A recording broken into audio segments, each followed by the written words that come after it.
Hey, what's up, team? Welcome in. So, Katsuhiro Harada, the director and producer for Tekken over 30 years for Bandai Namco, had some remark about Miyazaki, and so I just wanted to share those with you. He posted this on Twitter on July 5th, and it's quite a lot. It's many paragraphs, but let's take a little look and see what he said. So, from my perspective, Miyazaki is rather unique yet extremely serious game developer. His career did not begin in the game industry. In fact, he didn't become a game developer until he was almost 30 years old.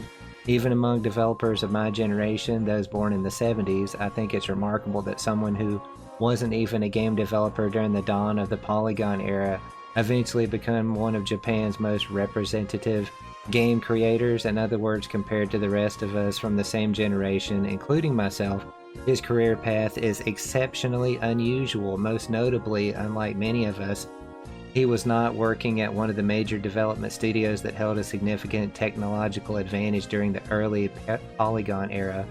That, more than anything else, is what that makes this path so unique. Next, regarding my impression of Dark Souls, people often focus on its difficulty as a game, but I believe Miyazaki's true creativity shines through in the world he created. By the way, I personally think Dark Souls was a fairly simple action mechanics, and I don't consider it to be an especially difficult game.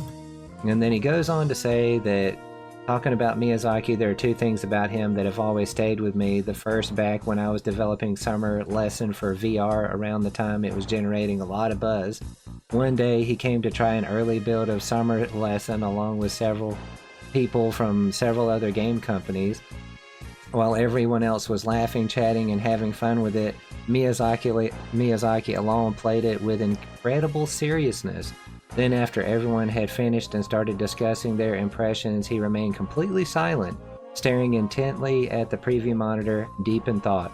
Everyone became curious and finally asked him, "Miyazaki, what are you thinking about?" He suddenly smiled and said, "Oh, I got completely absorbed in thinking what I would do if I were making this and what kind of game I'd create."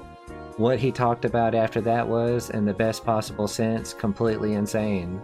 It was one of those rare moments when I caught a glimpse of what I call his mad scientist side, his deeply serious, obsessive approach to creativity.